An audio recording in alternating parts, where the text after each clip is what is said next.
तर आजचं आंदोलन हे आमच्या आदिवासी विकास विभागातर्फे जे वसतिगृहाची जे योजना आहे किंवा जे वसतिगृह विद्यार्थ्यांना उपलब्ध केले जातात त्यासाठी 5 ऑगस्ट तसेच 14 ऑगस्ट म्हणजे त्याच 5 ऑगस्टचा सुधारित जी आर 14 ऑगस्ट 2026 रोजी काढण्यात आला।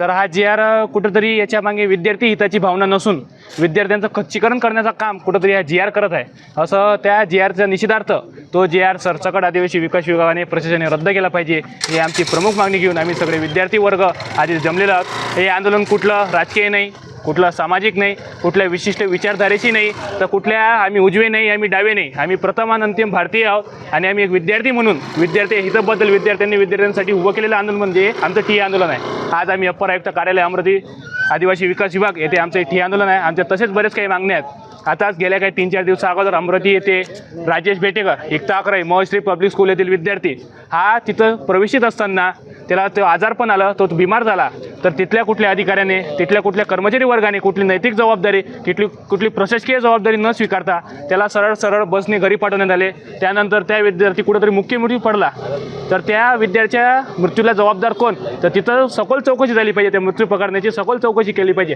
आदिवासी विकास विभाग कुठेतरी त्याची पाठराख करण्याचं काम तर करत नाही आहे महश्री पब्लिक स्कूलचं, असा प्रश्न इथं उपस्थित होत आहे। तुम्ही त्यांच्यावर कारवाई करा, संबंधित अधिकाऱ्यावर दंडात्मक कारवाई करा, त्याची सखोल चौकशी करा व जे काही आहे त्यांची तुम्ही मान्यता रद्द करा, अशी आमची सखोल मागणी आहे। तसेच आमचे स्वयं दीनदयाल योजना वसतिगृह योजना याची कार्यप्रणाली स्वतंत्र करण्यात यावी, वसतिगृहाची साईट स्वतंत्र करण्यात यावी, दीनदयालची योजना स्वतंत्र करण्यात यावी, याची कार्यप्रणाली स्वतंत्र करण्यात यावी, अशी आमच्या विविध मागण्या। तसेच आमची महा-डी-बी-टी अजूनपर्यंत 2024 या शैक्षणिक सत्रापासून विद्यार्थ्यांच्या खात्यावर अद्याप महा-डी-बी-टी म्हणजे शिष्यवृत्ती आलेली नाही। ऑगस्टला आदिवासी विकास विभागाने एक फरमान काढला, म्हणजे आदेश काढला का आदिवासी विद्यार्थ्यांना 26 वर्षाची त्याची अट असेल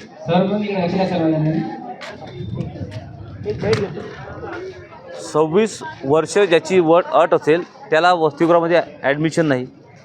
त्याच्यानंतर आदिवासी विद्यार्थ्याला एखादी जर अडचण असेल, एखादी जर घटना घडली असेल तर त्या प्रक्रियेमधून जा, म्हणजे आदिवासी विद्यार्थ्याला तुगलकी पैमान काढून गुलाम बनवण्याचं काम या सरकारने केलेलं आहे, आदिवासी विकास विभागाने केलेलं आहे। त्या विरोधात हा संघर्ष आता पुऱ्या महाराष्ट्रामध्ये सुरू झालेला आहे। गेल्या नागपूर असेल, गडचिरोली असेल, त्याच्यानंतर पुणे असेल, मुंबई असेल, आपलं नाशिक असेल, वर्धा असेल, प्रत्येक जिल्ह्यामध्ये आदिवासी विद्यार्थ्यांनी उलगलान पुकारलेला आहे। कारण की या महाराष्ट्रामध्ये आदिवासीचे 25 आमदार आहे आणि 1 मंत्री आहे, परंतु 25 आमदार हे नालायक पद्धतीने वागून राहिले, आदिवासीची व्यथा त्यांना कळून नाही राहिली, नुसतं कमिशन खायचं काम करते। एक समिती तयार करायची आणि कमिशन खायचं, इथं व्हिजिट करायची, तिथं व्हिजिट करायची, म्हणजे आदिवासी विद्यार्थ्यांना आदिवासी समाजाला गुलाम बनवण्याचं षडयंत्र या देशामध्ये सुरू झालेलं आहे आणि महाराष्ट्रामध्ये सुरू झालेलं आहे। त्या आदिवासी विकास मंत्र्यांनी गेल्या 2 वर्षापासून जेव्हापासून मंत्री झाले आदिवासी दिन हा साजरा केला नाही। या 25 आमदारांनी आदिवासीच्या बजेटबद्दल कधी बोलले नाही। आमचा निधी वेगळा केला जातो, आदिवासी विद्यार्थ्यांचा